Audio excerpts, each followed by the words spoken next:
What's good, y'all? Welcome to the John Katz Show, episode number 46. Being joined by a very special guest today. Please welcome Bobby Azarian to the show. Thank you for coming on. I really appreciate it. No doctor before the name, by the way. I meant to ask you that. I feel like most of you guys put the doctor on there. Nah, it's not necessary. I'm not even sure what that's supposed to mean, I mean, A little too hoity-toity for you. yeah, I'd say so. For those of you tuning in, Mr. Azarian is a cognitive neuroscientist with a PhD from George Mason University, Fairfax, very pretty area. I grew up not far from there. I saw you grew up in Lynchburg, right? Oh, you did some research. Uh-oh. I watched that intro video to the channel. I was like, oh, yeah, he's pretty close to me. Oh, wow. That's old. Very old amateur. Forgot that's on there. It was a nice intro. I enjoyed it. Thank you. I really appreciate that. And Bobby's also the author of a new book that just came out a couple months ago, The Romance of Reality, How the Universe Organizes Itself to Create Life, Consciousness, and Cosmic Complexity. It's a great read, and it opens up my mind to a lot of things. Excuse me. I love the title, The Romance of Reality. It's like one of my main rants to people is always, isn't reality just strange enough? You know, because people are so hesitant to get into that supernatural type. I go, like, you don't even have to. I go, the reality, the fact I'm sitting here talking to you on a device, having like that alone, if you really think about it, is already stranger. But I always say it's weird or strange, but I like the word romance. So I'm stealing that from you. Yeah, it's a mysterious universe. Life and consciousness are mysterious and romantic in that sense. And I think people should be willing to talk about it that way because it is weird, and the technology we're communicating over is literally magic. So I would say that anything that's like outside of your current scientific framework will appear to be magic, but then when science catches up with whatever it is, then you understand how it works, but it doesn't make it any less magic, right? So a garage door opener, we press a button and a door that's like 20 feet away from us mysteriously opens. If Isaac Newton saw that, he would be like, that's fucking magic. Like, how does that happen? It wasn't part of the Newtonian framework, and electromagnetism wasn't really understood later and incorporated into our physical framework until James Clerk Maxwell, like centuries later. So there's a quote by the sci-fi writer Arthur C. Clarke that says, any sufficiently advanced technology is indistinguishable from magic. So there are a lot of technologies out there that we haven't discovered. We haven't learned how to harness nature to its full potential. And those things, if we could see into the future, would appear to be magic from our perspective. But it will turn out to just be something, some way we learn how to exploit nature to achieve our goals. So yeah, I'm really against this kind of like anti-magic, anti-mystical campaign that science has created. I understand why it exists, because science for a long time, and maybe you could say still is under attack from religion, from organized religion. But I personally don't see any incompatibility between science and spirituality, and I think it's a culture war that we need to end by bridging science and spirituality, and the book kind of tries to do that.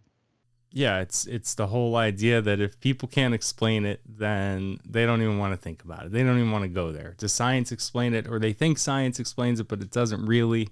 Like you said, if you went back in time with a smartphone or even something far more rudimentary, they would look at you like it's absolute magic. But I guess that's the whole point of the book, which is to say science isn't factoring in, to me, is the realist, our consciousness defines everything, right? It's like without that, there is no experience. Yet all the sciences surrounding life and everything else, they don't even factor that. They don't even go there. They don't want to go there. Yeah, the kind of theories of everything that we hear about in the media, these grand unified theories, things like string theory, they're actually not theories of everything because they have absolutely nothing to say about life and consciousness. And we're at a time where scientists and philosophers are starting to understand that consciousness needs to be included in the scientific picture. Luckily, we have neuroscience and cognitive psychology to inform us, but we have to really, the old idea is that you could reduce everything to physics and we could just talk about particles. But again, that's not what we find when you try to reduce consciousness to the interactions of material components. I mean, that's fine, that's part of the story, but you lose the thing that you're trying to describe, which is experience. So we're starting to incorporate life and consciousness into our physical worldview. And what we're seeing is that the story of nature, the story of the evolution of the universe or cosmic evolution, is a story that includes life. And the book argues that life has cosmic significance because it will shape the large scale structure and development of the universe. And it's not something that, we have to be lucky for that to happen.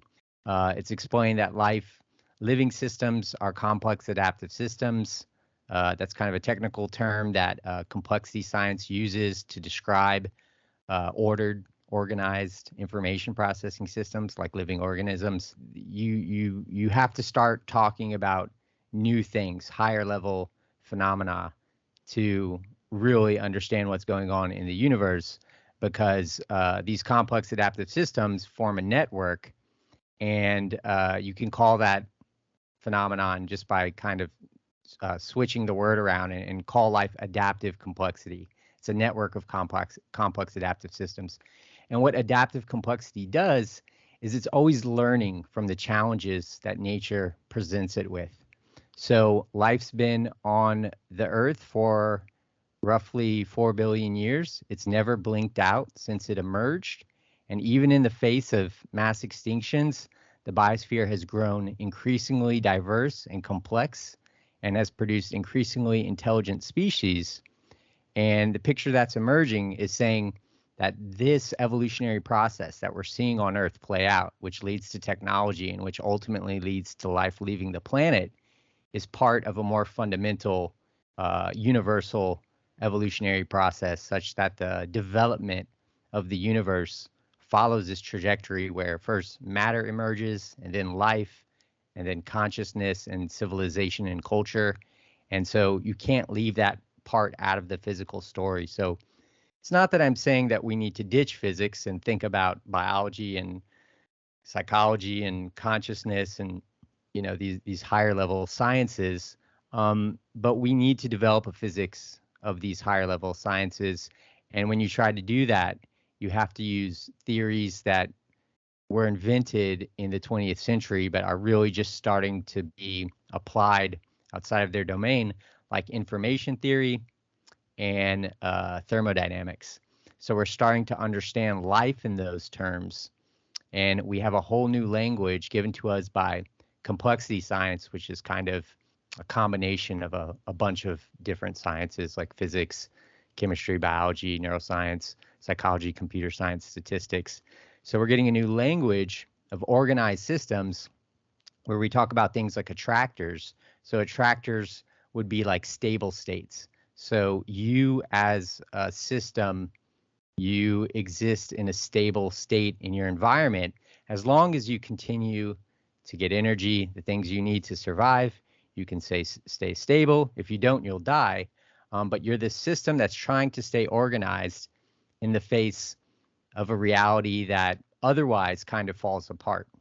The same could go for a society. A society is basically a network of organisms, of humans in our case, the same way that a human is a network or a society of cells.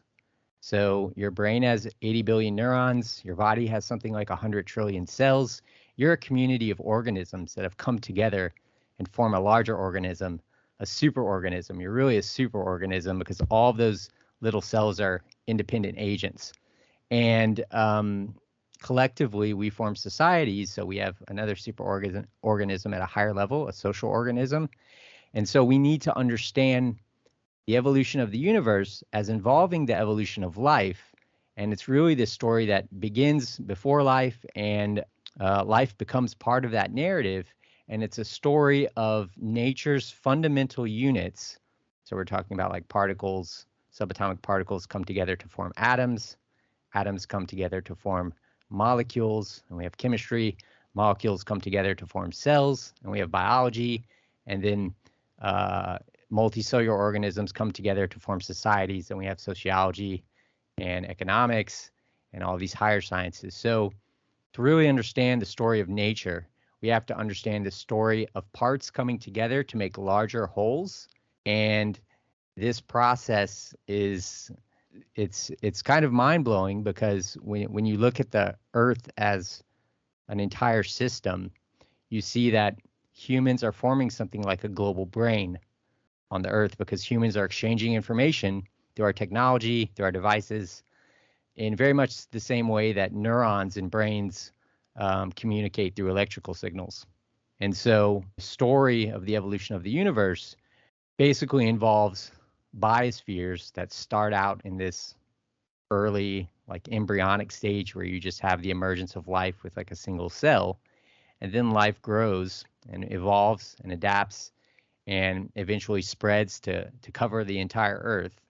And that's why Earth looks very different from planets that don't harbor life, like from space. And if you buy this idea that it's this process that involves life, the cosmic evolution process, then built into that process would be that life spreads to other planets, and that would be the biosphere as a whole entity self-replicating. So if we put life on Mars, we terraform Mars, we make it an atmosphere that is friendly for life, then it would basically be from a cosmic perspective that the biosphere was itself a superorganism that is then starting to self-replicate, and every planet would have a biosphere that's slightly different because there's different conditions. So it would be making copies of itself with a variation, and then you can have natural selection, which Darwin described, acting on this higher level of self-replicating biospheres throughout the universe. Well, and think about another species that's intelligent and a billion years beyond us. You know, the idea when people say there's not life out there, I go, are you kidding Yeah, me? I think sentiment's changing to where, before the majority of scientists would probably say that there wasn't life out there. At least in the 20th century, that got really popular because we didn't understand the mechanism through which life arose on Earth, and it seemed to be a highly improbable event because it seemed to require all of these molecules, thousands of molecules, coming together in just the right way. To have a self-replicating cell, to have a system that can make copies of itself, you need thousands of molecules. It's not an easy thing for nature to produce. So the idea was that where the conditions aren't right, I will say it's not easy. So yeah, the idea was that there was this chance, it's called the chance assembly theory, but that there was this just collision between all of the right molecules needed for life, and it formed a cell. And because people thought that's how it happened, they were like, wow, that's so unlikely that it probably hasn't happened anywhere else in the universe. Like people famously said that Nobel Prize winners, like this French biochemist, Jacques Monod, was kind of famous for saying, we're alone. There's no meaning. There's no purpose to life. There's no significance to life. Life's going to come and go. And it's this cosmic accident. Now we're finding that where you have the right conditions, it's important to say that because life's not going to emerge on every planet. You need the chemistry that's necessary for biology. You need organic chemistry. But where you have those conditions, the new thinking is that if you have the ingredients for life, that planet will cook it up. So the majority of people thought that wasn't true, but I'm sure like even in this, NASA employees in like the 60s and 70s, people like Carl Sagan, they thought that life was out there. Now it's starting to be a majority view that life is probably elsewhere in the universe, and there's probably also intelligent life. Of course, the question is the Fermi paradox. Why haven't we seen them? Why haven't we seen other traces? There's lots of answers to that, though, and we can talk about that later if you want. But yeah, I do believe that life is out there, and not only life but intelligent life. I don't see just the astronomical odds against it. And I'm a layman, but when you look at the size Exactly. of the unit, it's literally infinite. There's hundreds of billions of galaxies, each with hundreds of millions or hundreds of billions of stars. It's like, you're telling me there's no microorganisms crawling around in any of that space. It's just us here on this tiny little rock. So the idea behind the book, which I love, is that that it's not accidental, that life and consciousness is integral, that it's orderly, that it's not just a bunch of atoms crashing into each other, right? And that our very consciousness is the thing that then propels and causes this type of evolution here and then on through the cosmos. You talked about in the book, if you think about, and you just touched on it there too, that the decisions that other intelligent life and organisms on this planet have made led to us being here. So how could that then be accidental if intelligent life chose to take a certain path that led to this? It seems like that would be. There are a lot of accidental things that do happen. There's a lot of randomness in nature, and this whole process kind of relies on that kind of balance between chaos and order. So someone could imagine things with human society going differently if there was, for example, a certain president that set off a nuclear war and set our civilization back a century. It could happen. Things like that do happen. You can actually predict that disasters will happen, and that people will emerge that want to bring about chaos. So they usually justify it in some way where they don't see themselves as doing that. But it's all part of the process, and it's basically similar to how like an AI learns. Like if you have like a chess playing program, and that program has no intelligence really at first, and you train that program by having it play lots of other players, maybe other programs, and it keeps losing, but it keeps storing patterns, and over time it becomes unbeatable. So that's what life or adaptive complexity is. That's the mechanism through which it evolves and progresses. It's basically, life is a self-correcting system. So it makes errors, and then it eliminates those errors because it has memory. So genetic memory was the first form of memory. Before you had brains, you had simple organisms competing. The organisms with designs that were less functional, that were less resilient, died out, got weeded out by the filter that is natural selection. The better designs, the designs of life, the living designs that were more functional, were better at doing things like, finding food in the environment. That's food is our source of energy. For plants, it's sunlight. Better at competing with other organisms, better at surviving and adapting in general. Those designs don't get weeded out by natural selection, and they are allowed to make more copies. And so the good designs get locked into memory because they're making all of these copies, and that's encoded in genetic memory.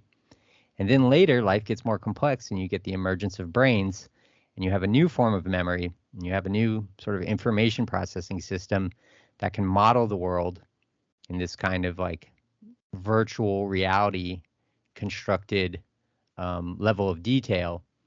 And consciousness is really interesting because one thing it allows us to do is it allows us to imagine futures that are different than the trajectory we're on. Like you can think like, maybe it looks like we're on a bad trajectory right now. It certainly looks like, we're not headed for progress. So it can sound, contradictory for me to talking about progress being inevitable and then everything that's going on today. But it's exactly periods like this that force us to come up with solutions to the challenges that nature poses to us, that we pose to ourselves. And it's this kind of game of life having to find solutions to these existential problems that motivates progress.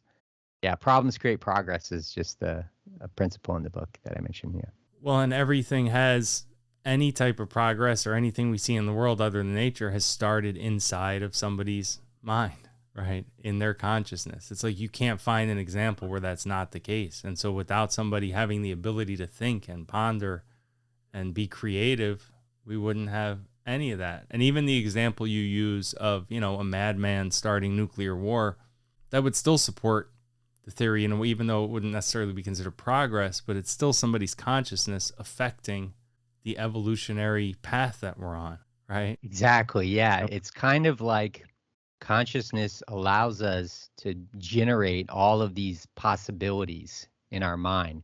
And so it's like life is exploring the space of all possible designs. And not all of these ideas will be good.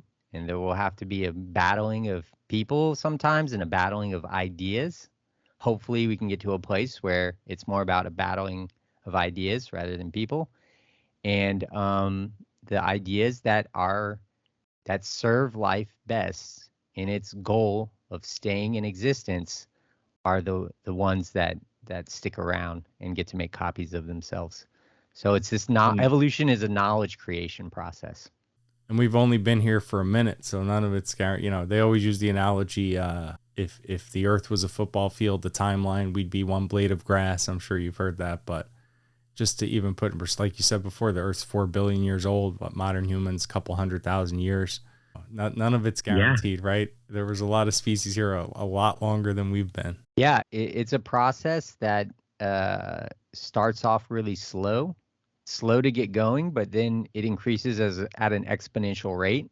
So it didn't necessarily have to be our civilization. You could imagine our species before we became intelligent enough to build technology and industry. Going down a different path, and another species would have emerged, most complex species, and civilization would have emerged regardless, because evolution is this knowledge creation process where my cat's here again. So where basically you can see the biosphere as this larger intelligent system, and all of the species as forming something like different cell types in the human body. So the human body is made of something like 200 different cell types. You need this distribution of cell types to have this complex functional system, because those cell types carry out a division of labor. And the species that make up the biosphere do kind of the same thing. So it's important that, we realize that it's not all about us. Humans are special in the sense that we're the most intelligent species of the process so far. We're the current pinnacle, but we're not the end point in this developmental process. And we survive. We need gut bacteria, for example, to survive. So we're colonies of organisms. Well, and even if we do survive, we will ourselves inevitably become another species, right? I always say, like, future civilizations of humans, assuming we make it that long after we merge with technology and everything. I mean, we're already putting things in our bodies technology-wise.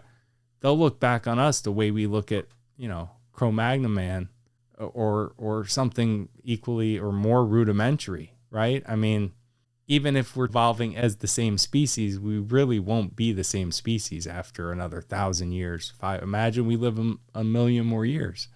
Yeah. So meet Seymour, everybody. He's the other guest today.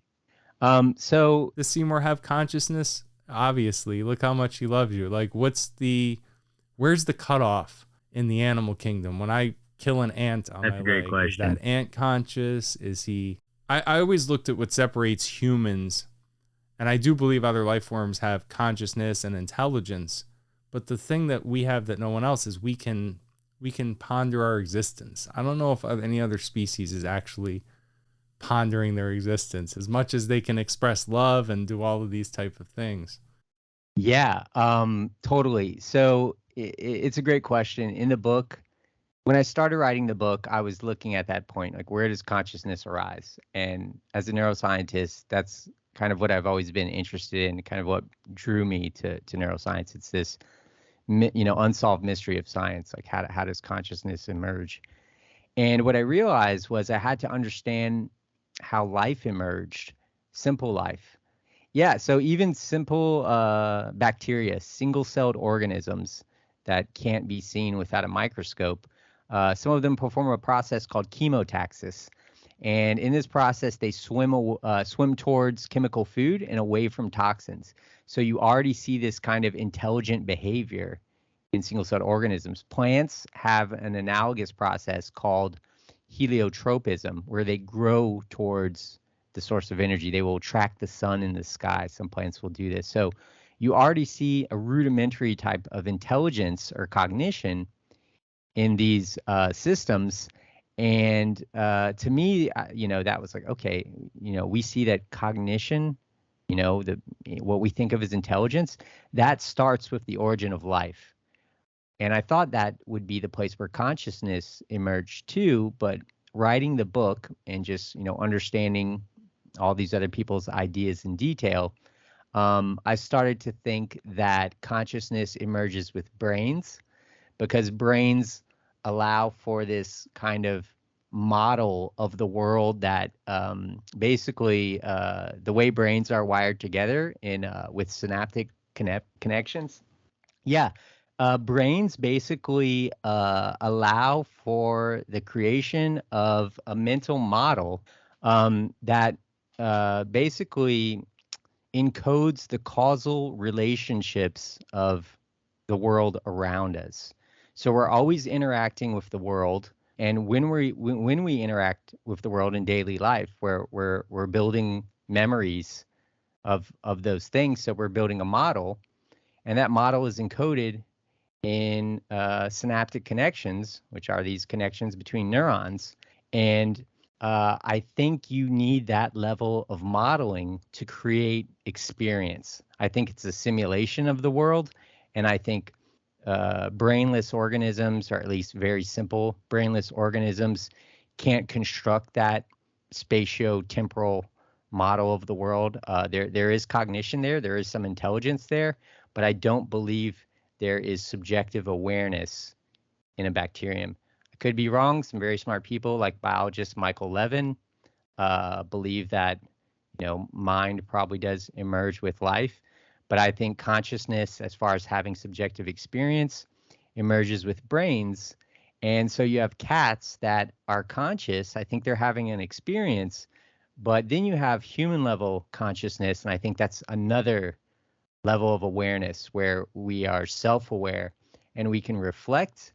And not only reflect, we can use our imagination to simulate futures 100 years down the line. We can make a plan to start a corporation, or to start maybe a social movement or a political party, and we can kind of map out, our plan for the world, and then we can do things to manifest that reality. And when some people hear that word manifest, they think like new age, but no, I'm just saying in a very physical way, you do what you need to do to create your idea, to bring your idea to life. And I think lower species don't have that ability to imagine all of these different futures. Philosophers call them counterfactuals. So we can imagine alternative futures, and we can actually carry out the work required to bring that future into existence. And that's why consciousness is special. Yeah. Yeah, and like it's everything comes from conscious. Everything originates with consciousness, right? And that's true. True free will. There also, what you're talking. That's another thing, I guess, that kind of separates us from the rest of the animal kingdom is how much free will do they actually have? They can think and react, but like you said, they can't manifest something from their mind into reality. Yeah. When people talk about free will, a lot of people, it's just like an impossible debate to have right now. I hope that changes, but everyone's defining it differently and using different examples to demonstrate their point. But basically, how I see free will is that it's this higher level of agency that is allowed by the prefrontal cortex, which is really pronounced in humans. This kind of intelligence is pretty unique to humans. And what this kind of this level of consciousness does. And you kind of access this kind of consciousness whenever you're trying to imagine something in the future, but when you take this kind of meta perspective that some people call meta awareness, you kind of, step outside your own consciousness and try to understand yourself as part of this larger network of interconnected organisms and this larger process. Otherwise known as shrooms, right? Yeah, that can do it too.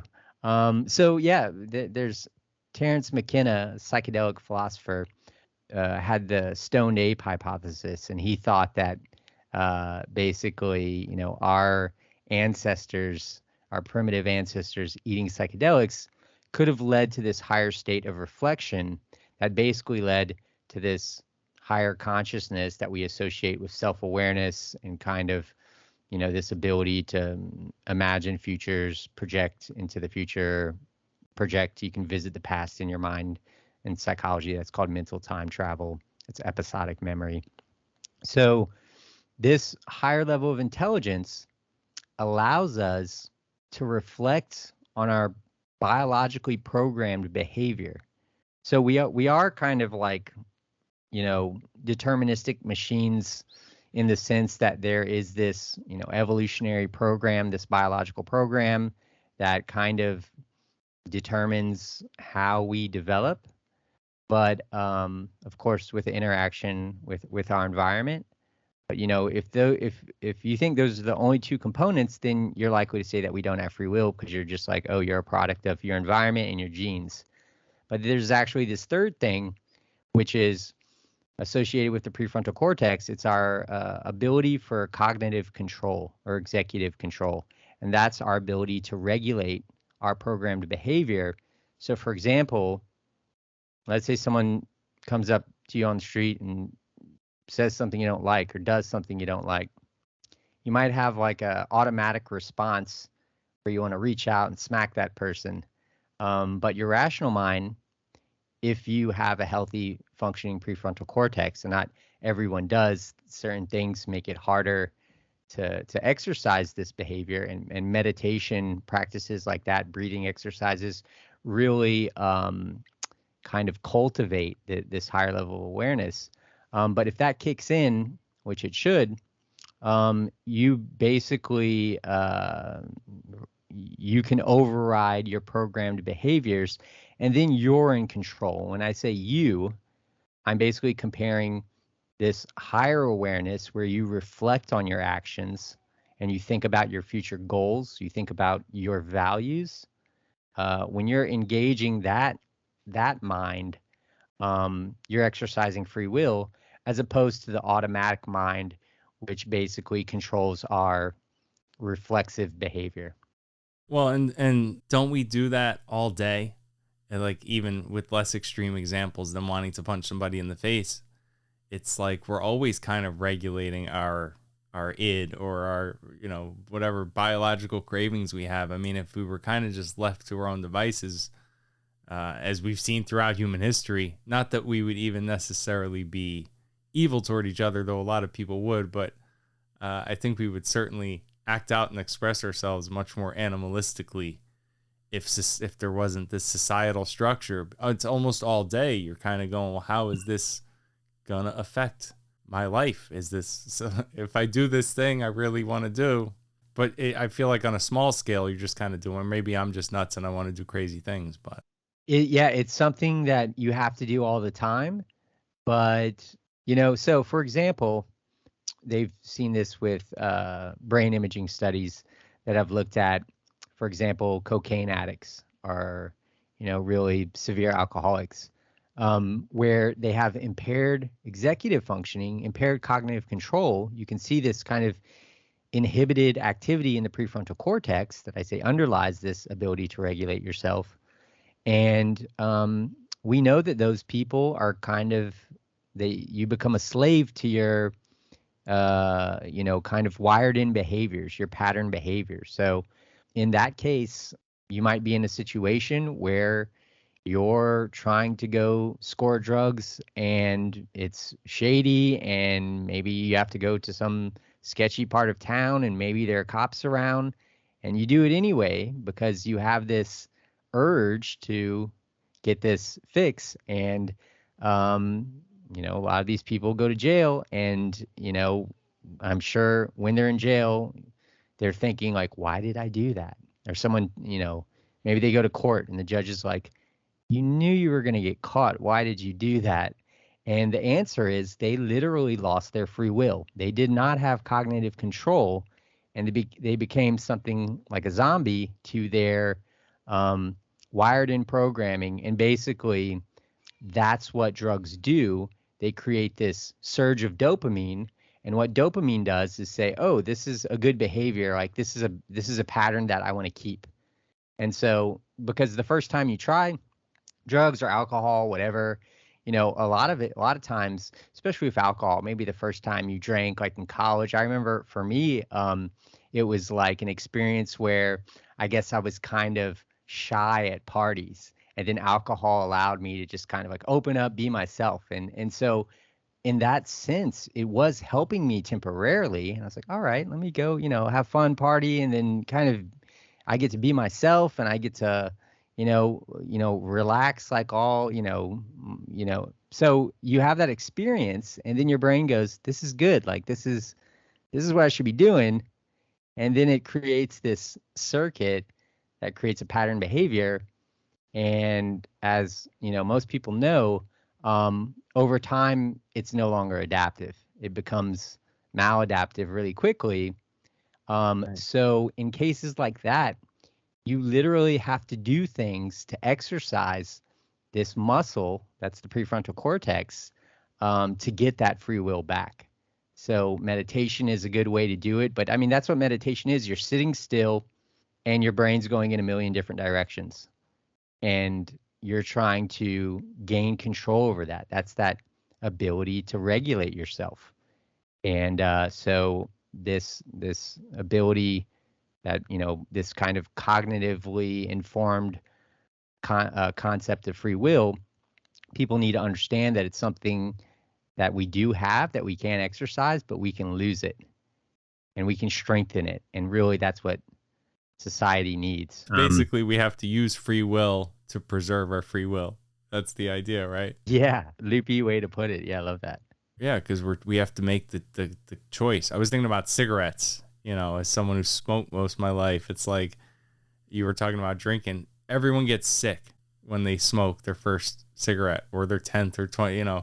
I've never met anyone that it doesn't taste bad and make nauseous, yet they keep doing it, and then it becomes your life. It becomes your identity. It becomes this thing you have to do every situation, every scenario without question. And you're right, it's almost like you're caving to it. Like the free will's still under there, because at any time, and you see a lot of them do it, they say, that's enough. I'm not smoking anymore. I'm throwing this carton away, and then I'm never having another. And people do that. But they just went 20 years wishing they didn't smoke and just giving into that automatic override all that time. Yeah. So those people are trying to exercise that free will, and fortunately they can for a moment, but if you don't do things to strengthen those networks, the automatic mind is going to take control.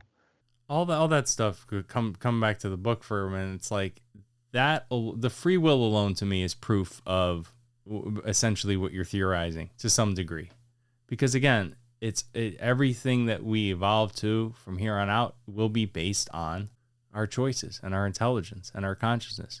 Is this becoming a more, how long have you been were you in grad school, were you doing this type of stuff, or was it later on? Is this becoming more accepted in the scientific community, this idea of consciousness playing an actual physical role, for lack of a better word? Yeah, it's definitely becoming more accepted. I would say like in the last 5 years, it's become like trendy. People talking about, the old worldview is kind of known as the reductionist worldview, the old physical worldview, which basically said that the way we need to understand reality and the systems in reality is to break them down to their simplest components and try to understand how those components act in isolation. So first we, understood that we were made of cells, or atoms. Well, depending on how you look at the history, you could say either one of those came first. But we had this idea that we were made of these units. And then we discovered that there were those units, but then we discovered that those units were made of other units. So atoms are made of electrons, protons, and neutrons, and protons and neutrons are made of quarks. And then you can keep going lower till you get to fields and strings, and then it's not clear you're even talking about anything physical anymore. I mean, it's physical, but in what sense? It's not material.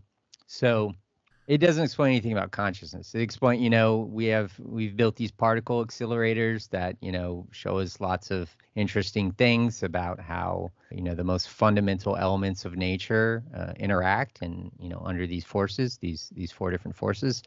But it doesn't tell us anything about consciousness. You're right about that. So now there's this kind of trend of, there's this term emergence, which just means when you have a bunch of things and they come together and they form this new system, like molecules coming together, a chemical system organizing itself to make a cell, to make a biological system, you get something new.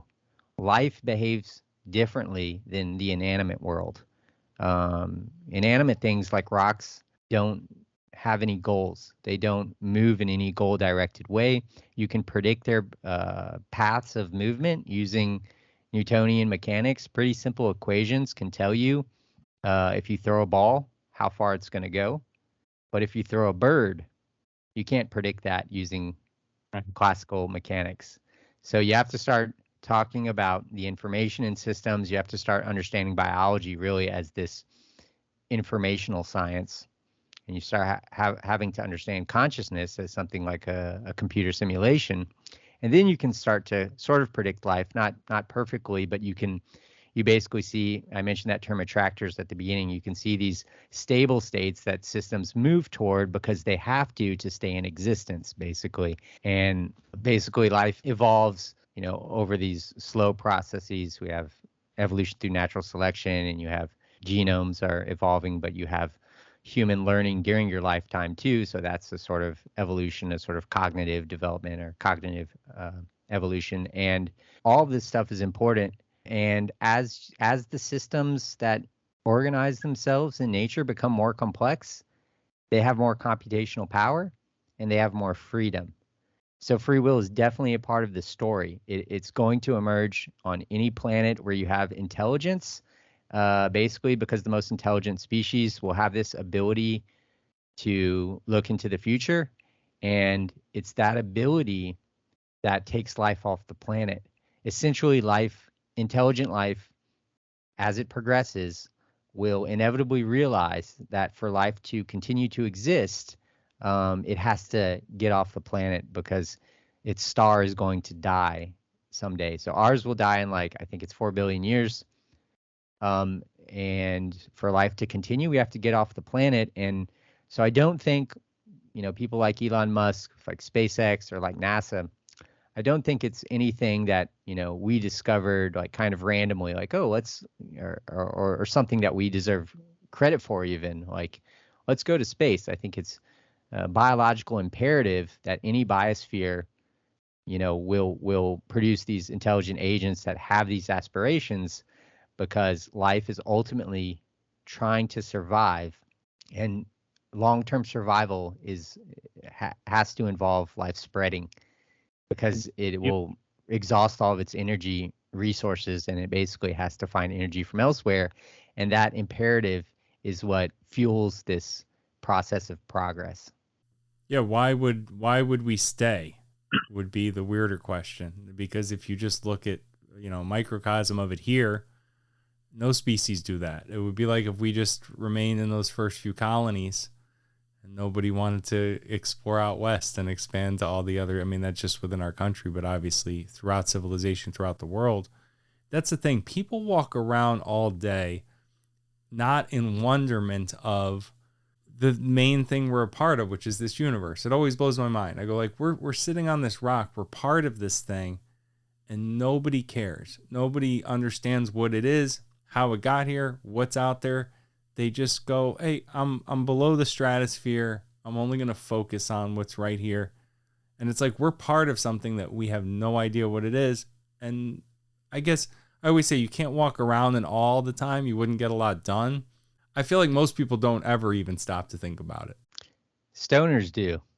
Stoners do. Yeah, well, there you go. So Exactly. maybe everybody needs to smoke just a little bit of weed. That's something Joe Rogan used to always. Speaking of, was it just a complete, speaking of consciousness manifesting into strange reality, was that just a total mindfuck going on Joe Rogan's show? Yeah. I mean, I had seen him interviewing scientists and kind of coming to this story himself that, where I think the way he put it was like we're like kind of like these monkeys and we're just like acting out this process and we don't even really realize that what we're doing is part of this larger process. And I was like, he gets it. And it was funny because the person he was talking to was, a smart scientist, someone like I respected. And, I can't remember who it was. It might have been Roger Penrose. It might have been Sean Carroll. But yeah, basically, they didn't really respond to it. And I was like, man, he was on to something profound right there. And you were saying, why don't most people think about it? I think most people, or at least science-minded people, who have like a general understanding of science, they think that there is no larger process. They don't think life is part of it. They think life is this accidental offshoot, and then whatever's going on this planet is something quirky and not baked into the process itself and not leading to anything larger. And I think once people start to realize that, it's going to be like a paradigm shift of like more significance than like the Newtonian and Darwinian revolutions. Those were all really important steps towards this, but we're starting to realize that we're part of this process and that this process of progress is, happens at an exponential rate. So we're at the part where it starts to become explosive. And that's because we're starting to merge with our technology. Yeah. So when I pitched Joe, I wrote it in a way that I thought would resonate with him based on the fact that he's been interested in this. And yeah, I think they had a spot open up. Probably somebody dropped out because they were like, yeah, we can do it, but you have to be here on Tuesday. Like you have to be here in like 2 days. And the thing was, like, I had spent so much time writing the book and it was like about to come out, but I had planned all of the interviews around the release date. So but when I pitched to Rogan, I pitched it, like a couple months or I guess 1 month before the release date. And since he needed me right away, it was like I didn't get any practice. It was like straight to Rogan as the first interview. It was like skipping the playoffs and going to the championship. So yeah, that was crazy, but it was fun. And, in a way I saw how it could make sense. I was telling certain people like, oh, I'm going to get on that show. So yeah, it was awesome. I'd like to go back and talk more about like practical stuff, like kind of like what's going on, what we need to do right now to sort of save our civilization, because it was mostly focused on kind of like the philosophical, a lot of the stuff we've been talking about, but all this stuff actually creates this imperative for like what we need to do as a society right now. What do you, I mean, and by the way, the stoners do get it. It's that we were talking about shrooms before, meditation, something I've been trying to get into for the first time in my life. People that have been in those states of mind, there is an ineffable feeling associated with being connected to the universe via your consciousness. And you can never describe that to anybody, but in that moment, it's like I always say, it's like a dream. You wake up from the dream and you can't quite describe it, but you know the feeling. No, I know it's connected somehow, but then you can't. But what do we need to do as a civilization, in your opinion? And what are we going to be seeing? This theory is based on, talking about, the universe kind of waking up through us. And the whole book is kind of like an extrapolation, like of the Carl Sagan quote that you talk about. We are a way for the cosmos to know itself, right? Yep, that's it. So, to that regard, what do we then need to do to manifest our survival? Yeah, that's the question we should all care about. And I have a lot of answers. I'll give you a few today. We need to understand. So by taking this perspective that there's this cosmic evolutionary process that includes life, and that it involves these units or systems coming together and making these larger systems, and that's not only how you get organisms, it's how you get societies. and it's how you get human civilization as a whole. Um, it's one continuous evolutionary process, and our technology fits into that picture as well. So a beaver creating a dam, actually beavers do this instinctually, so they don't have to learn it from their parents. If you take a beaver, like a baby that hasn't seen any other beavers, it will instinctually start to construct a dam. So Richard Dawkins, evolutionary biologist, put forth this idea called the extended phenotype. And just to say what that means, it's basically saying that, like, so we have genes. You have a genotype and a phenotype. And genotype is just your genes. It's just this code, this biological code. And the phenotype is what the code constructs. So blue eyes would be a phenotype, and there would be some gene corresponding to the blue eyes. Well, this is basically saying that the dam that the beaver builds is a phenotype too. It's part of its body, basically. It's an extension of its body because it builds this thing instinctually, and that thing becomes part of its, the environment and the organism kind of merge. And so tools are an extension of our body as well. So when we created the first hammer, it was allowing us to do things like break open nuts and get food, get energy, and do things that we couldn't do before. Our phones are extensions, not just of our body, but of our mind. So there's the extended mind hypothesis. So we have all this additional memory in our palm. And if we want to solve problems, like if our car breaks down on the side of the road, let's say you get a flat tire, we can look up on YouTube how to change a tire.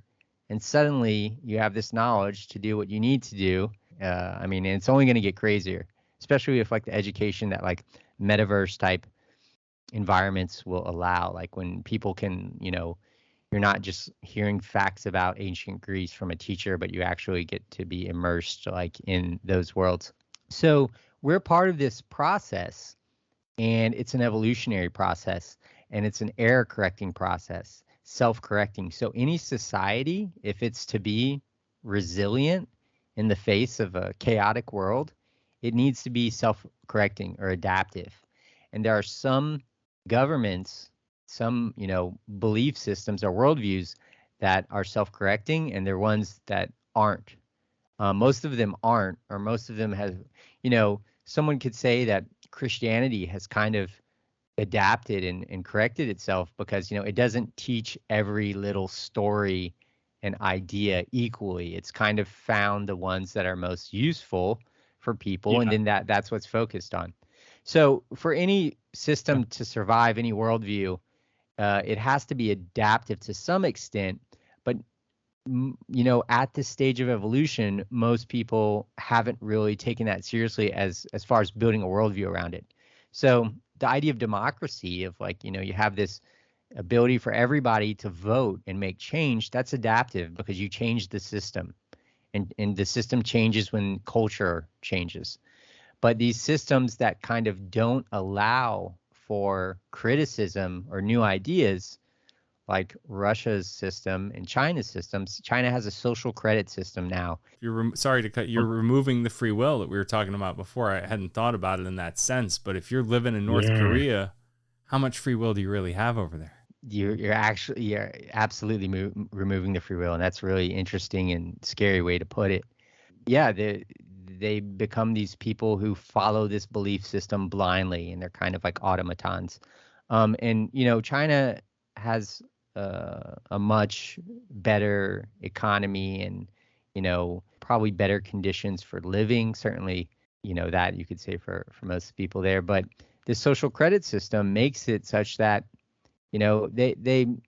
they tried to pitch it as like, okay, if you litter, this camera will catch you, and it has facial recognition software, and you'll get some points off your thing. Or if you're doing something else bad that no one else in society wants you to do, it'll punish you. And, that's why people went for it. I'm not sure how much chance, freedom they had in that situation to go for it. But I mean, as a whole, the society accepted it. But really what the social credit system allows them to do is anyone speaking out, like any sort of like blogger, any activist, they make their life hell. they'll imprison you. If you speak out against Yeah. these practices, they'll put you in a hole for a decade. Yeah, and some of these countries will kill you. So you have to have a society that's open to ideas. You have to have like a free and open society. So that's one thing that we should push for. And in America, we kind of have that, but we have lots of problems too. And we're not really adaptive. We're not like changing policy at the rate we should when it's not working well. For example, you know, I think there's awareness building that there's a problem with capitalism in the way we have it. But some people are just trying to throw the baby out with the bathwater and be like, capitalism sucks. Let's try communism, and then you have similar problems because then everything is controlled by the state, by the nation state, not the individual state, of course. And that's similarly, a model where the people at the top can control everybody else. So I think capitalism is good. Capitalism is a mechanism of evolution because you have corporations competing, and when you have competition, drives down prices. There's a lot of important things to have competition. But the problem with our system is that the people who have benefited from capitalism and have all this capital, have all this money, can then influence the laws in their favor. And so they're like artificially influencing this evolutionary process, and it's hurting everyone else because it leads to this extreme social and economic inequality. So, I mean, that's something we have to do immediately is get money out of politics. Yeah, I was just gonna say money out of politics, as you said it. I don't see why anyone on any side likes the idea of people being able to buy. It just flies in the face of the entire system. We said it's the exact opposite of why we even set up this system in the first place and having people represent us in government. All these people should be completely loyal to their constituents. It's nothing, some donors coming in with X amount. Like you said, the way our system is set up, it's so much resistance. You always hear about, if only a benevolent dictator is an old term, because that really would expedite process 100-fold, because it is always this game of give us this little inch with this thing and then we'll give you this inch with this thing. And, you're always trying to, whereas if you really just had a true pragmatist, opened at the top and just said, go, just go, go, go. And obviously that's not, freedom and democracy either, but from an idealistic standpoint, you could see how things could progress so much faster. I think China probably tries to sell the idea of like a benevolent dictator, but the problem is human nature. Part of it, you do want to conserve power and help your kin, and that kind of comes out in this process, and that's a problem. So whatever it needs to be, let's say you have someone, you do need like key figures who are good at speaking and are good at like enacting change and like have our confidence as a nation, that they'll do the best things. This idea of a self-correcting system and being adaptable, that has to be written into the ideology. And if that's written into the ideology, then we'll be okay. It's great that we have term limits. That was kind of part of this. I mean, just this basic idea that you don't want anyone having too much power, but what term limits also allow, it allows for ideological change.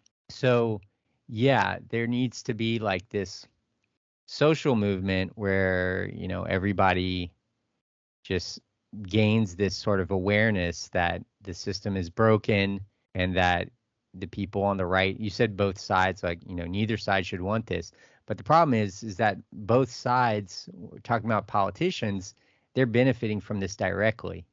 And then they're very clever at, they basically create division because for them to keep their way of doing things, let's say, I don't want to pick on the right. I do. I want to pick on both the right and left. So, but this I'll just mention about the right. So just them convincing people that like, liberals are doing something bad, like that it's okay to have these companies that, oil companies or whatever, like profiting like but they've convinced themselves that the people trying to stop that are these liberals with this like globalist agenda that want to whatever, however they sell it nefariously, that works and it divides. So both sides are dividing us, and they're saying like what they have to say to stay in power.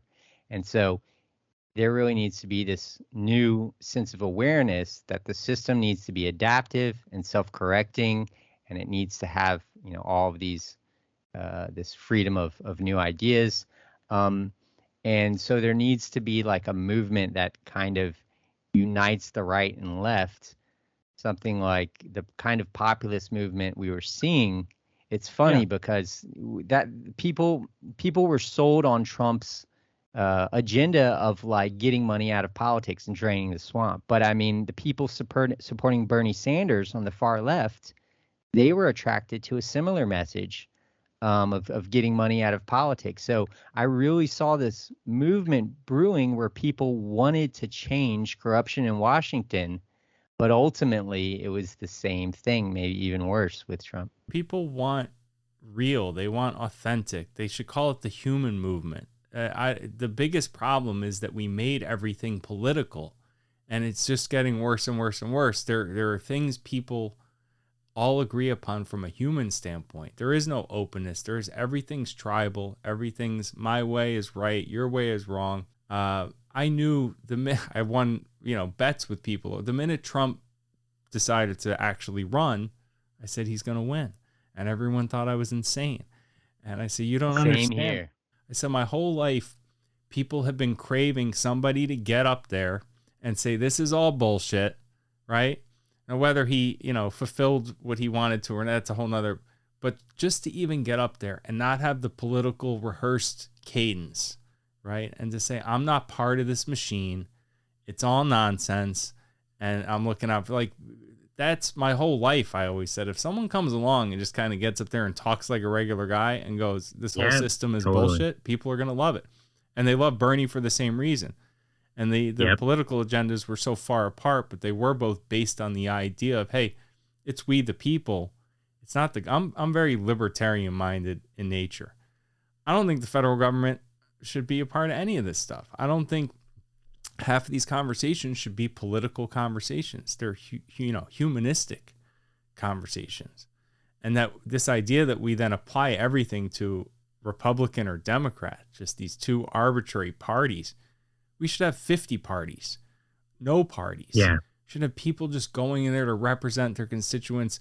Don't put a big R next to his name or a D where now he's got to be beholden to this random other group of people. Let him be a real person. Let him sit. When I see these votes in Congress, 240 something, unanimous, I go, how do all these people, do they really all agree? Or they just have to do that? They have to toe the line. And then when you're the one guy who doesn't, everyone attacks you. That's like the antithesis of how we should be. And I don't see how we expedite process. But it's interesting that you're incorporating all the because it does come down to we're still within the construct of society and politics, right? These are complex adaptive systems. A society is a superorganism, and it has to be able to evolve. And if you don't have an ideology that allows for that, then it won't be optimal. On the positive side, sorry, what would you end up with there? Just a bunch of hippies in a field or pure chaos? So I see the sides diverging so much that there's a bunch of people in the middle, and I won't even say in the middle because that implies that the right idea is like somewhere in between the right and the left, and I don't think that's necessarily the case. The good ideas that kind of bring about this radical change that we need can be anywhere. It might not fall along that spectrum. I think people who are just dead in the center are almost just as bad for progress as the people that are on the extremes, because nothing's going to change if you're dead center. And really, that's the reason we have these extremes, because the people who are extreme are basically seeing that problem. They're like, we got to do something. Like, we got to be activists. So I see it diverging, and both sides becoming so tribal and ideological that there's a bunch of people people like you and me that are like, I don't relate to that. I don't think that's a good, way to go. So I think something new is emerging, and it doesn't have to be like this like total like hippie utopian thing. It can be basically political ideology based on system science. So complex adaptive systems. So for a system to be more complex, complexity is really a feature of a couple things. So a system's more complex if it has more parts and more connections between those parts. And also there should be a diversity among the parts. That there should be a lot of, for example, with the chemistry needed to make life, like a living cell, you can't get life with just all carbon atoms or all hydrogen or carbon and hydrogen. You need this spectrum of molecules interacting. You need about like 7 or 8 molecules to get like even very simple organic chemistry. In the human body, as I mentioned, you have 200 different cell types working together, some very simple, some very complex. Neurons are super complex. Red blood cells are fairly simple. And then you have this biosphere where you have these ecosystems of all these different species. So you need diversity. So just based on those principles, you want to connect people with technology that allows information exchange. So, all technologies can be used for good or bad, but as far as how it's connecting us, internet and social media is good. Blockchain technology, so cryptocurrency, is allowing people to be connected and bypass central banks and do all these interesting things with like NFTs. There's a lot of hate from the left towards crypto now because it was something trendy. I think that's really bad too. It could be a very powerful tool for all kinds of things, all new kinds of economies that are really interesting. And maybe you can, if you want to have me back, I can talk all about specific things. But this two concept of integration being important and diversity among the parts being important. So we want a diversity of cultures and ideas because we want to increase like that exploration of the design space. And not all these ideas are going to be good, but you need a diversity of ideas so those ideas can kind of battle it out. But you can start to create something like a political ideology based on evolutionary principles and cybernetics, which is the science of like feedback. Societies and organisms are systems that are self-maintaining, so they're always using positive and negative feedback to kind of stay at this like happy equilibrium, this happy like stable state.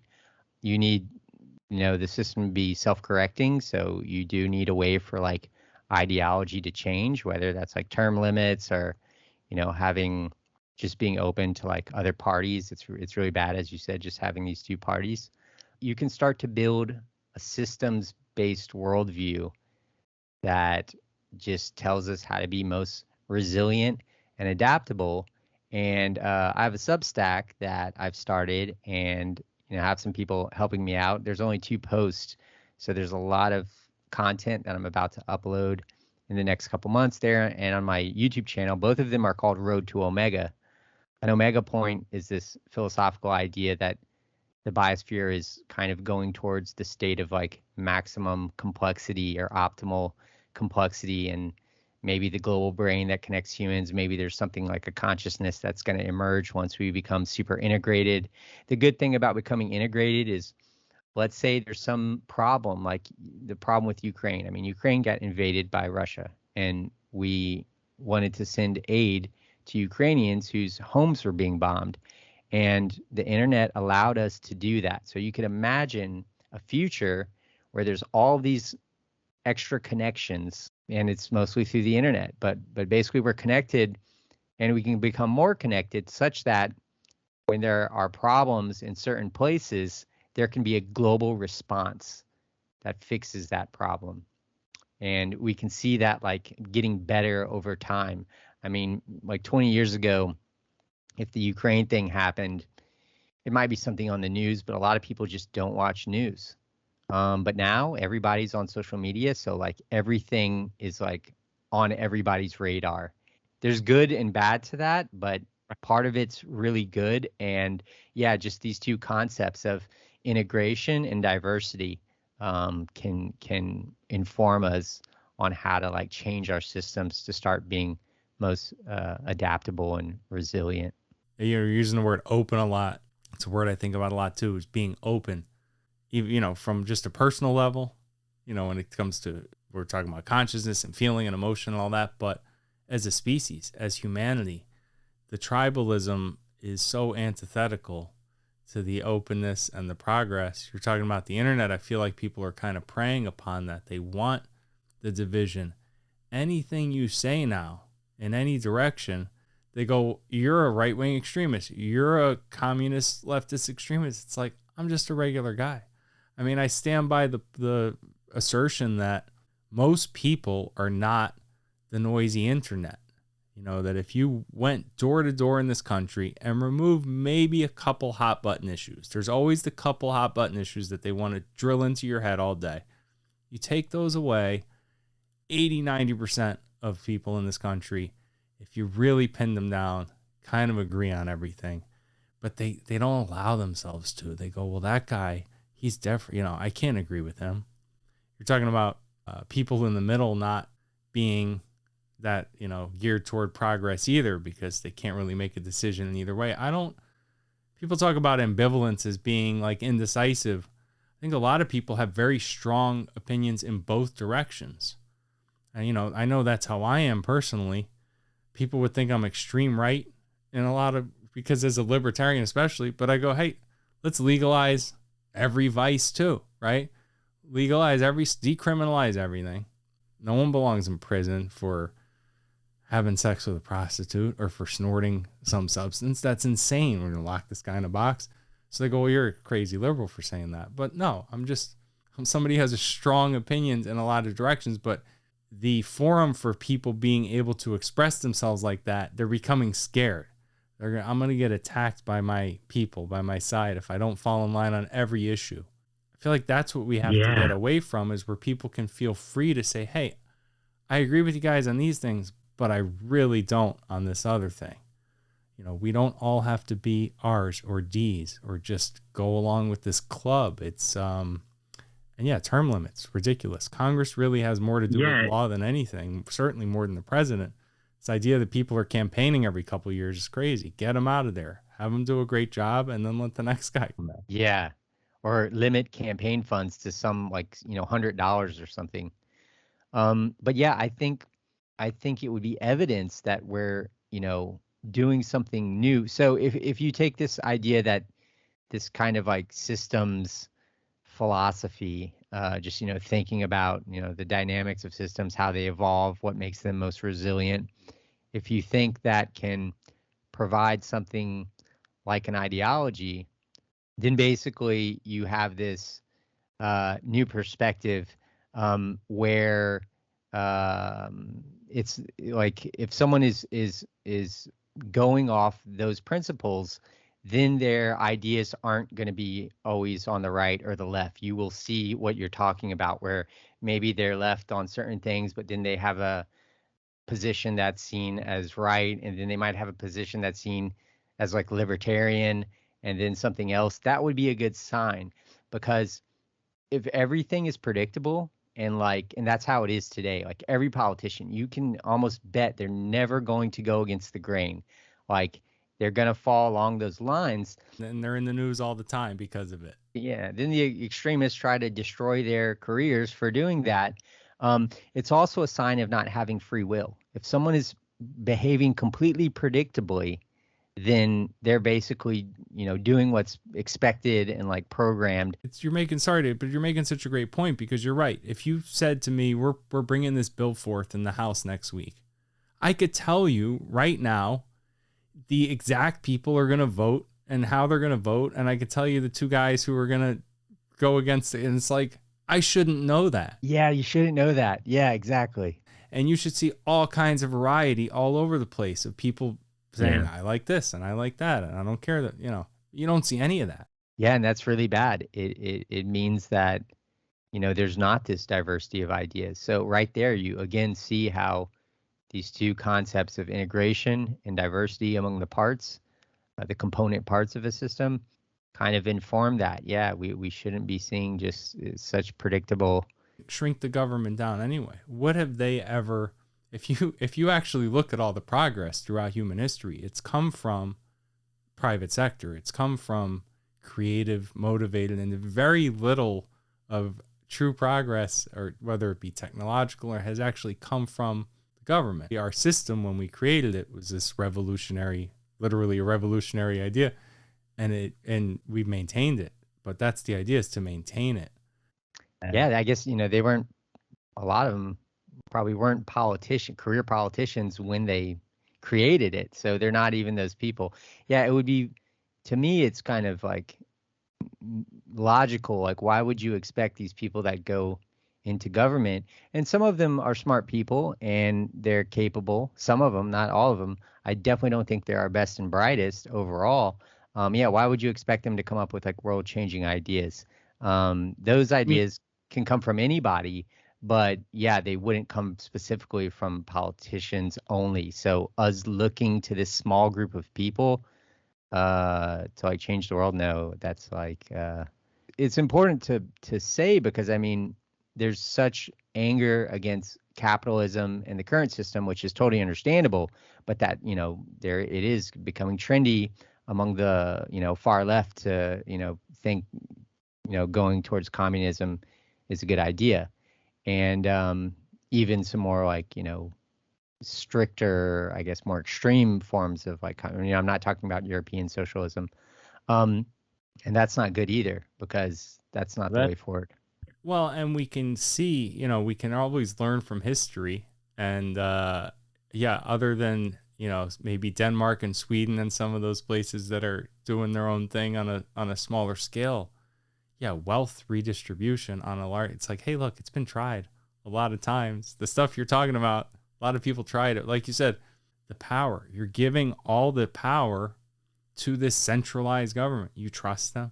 You think that it's like nobody should have that kind of power. If people say there's a disparity with capitalism, and it's like your solution then is to give all this to a centralized government and think that they're gonna do the right things and have your well-being in mind, and that all that money's going to get to the right place. They're not just going to all line their pockets the way they've always done. Yeah, that's another principle that comes from this systems view that I mentioned. You want a healthy distribution of resources. So if all of the power, and power is a resource, if all the power is concentrated in like the wealthy, like we see this problem with like, billionaires having like, this larger portion of wealth than they've ever had, or if you see all this power concentrated in government, neither is good, because power should be distributed. Resources in general should be distributed across the system.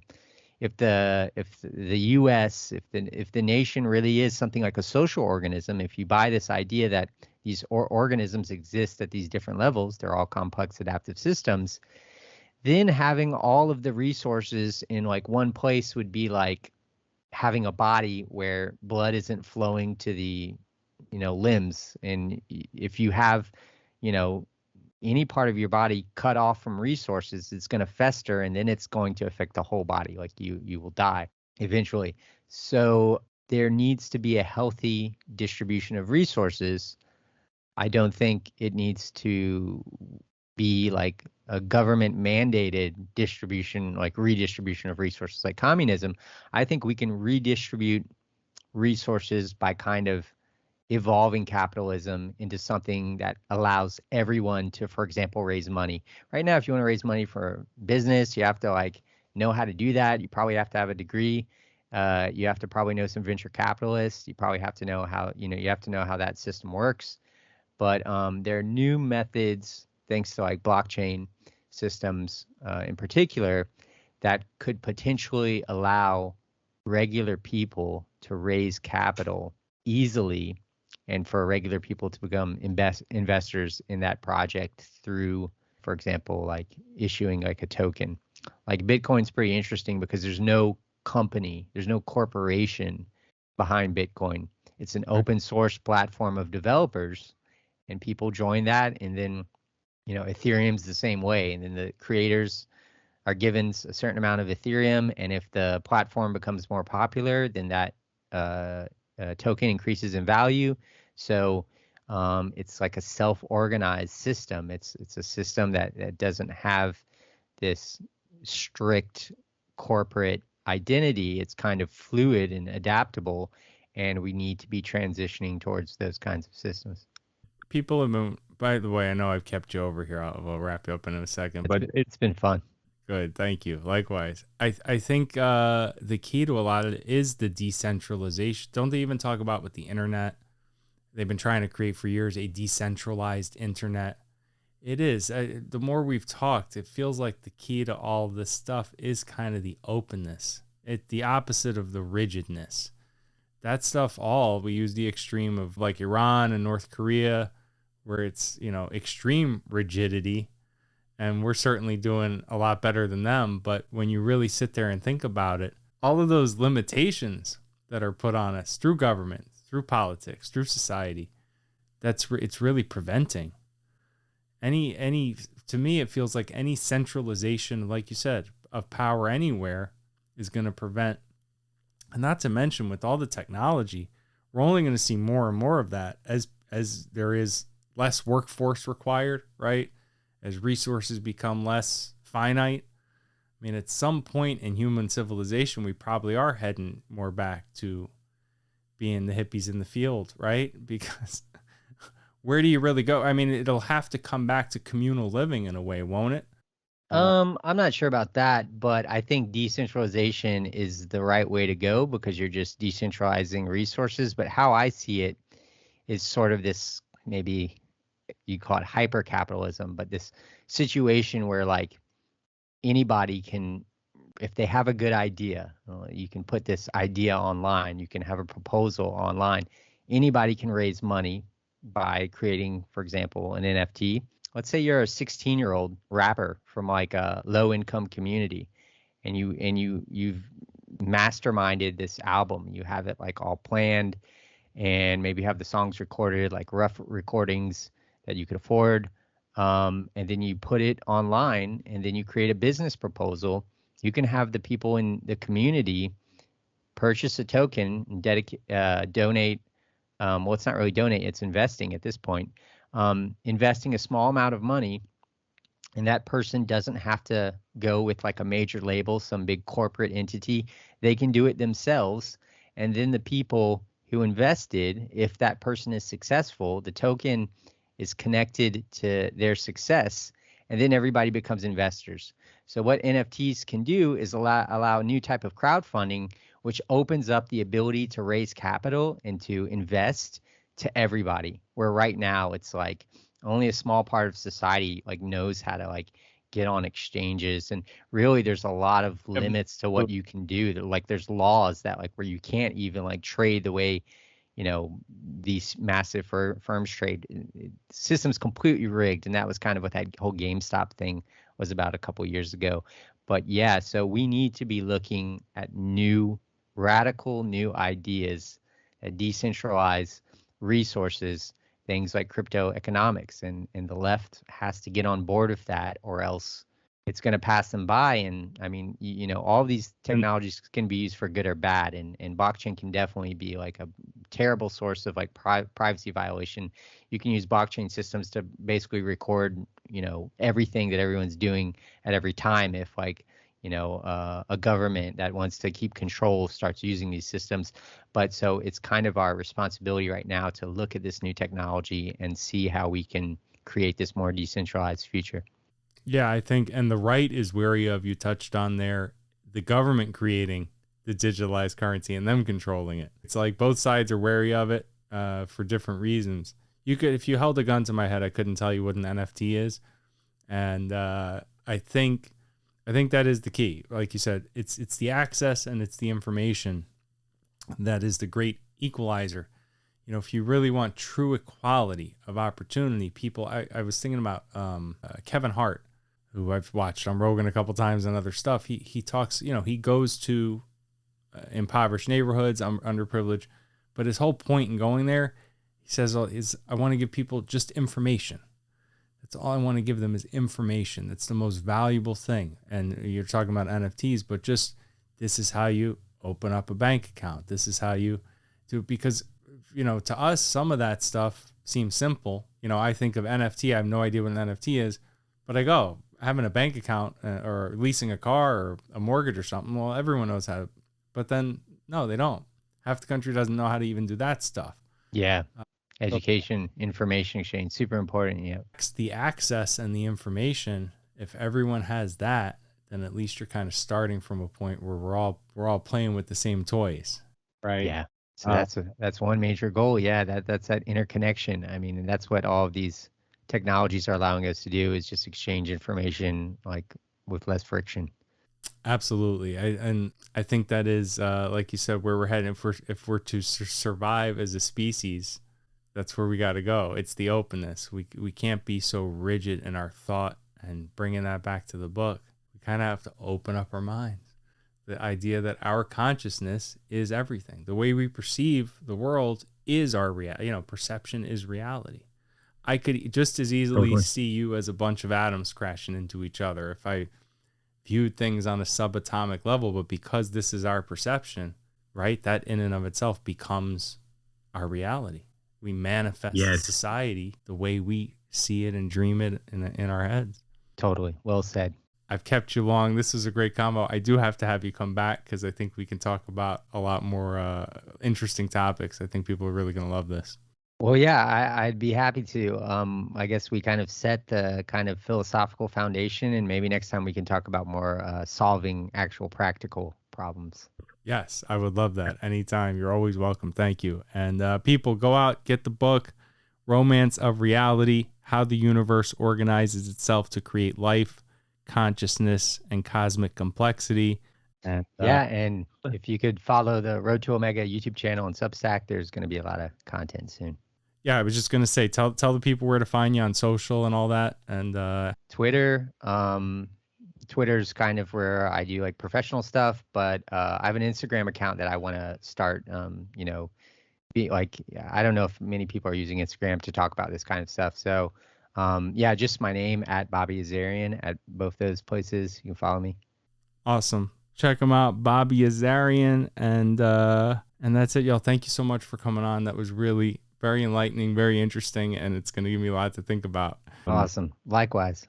Thank you. And that was a real treat. I hope everybody enjoyed the convo, and I will be back next week with some more great guests. And thank you all so much for tuning in. I will see you soon.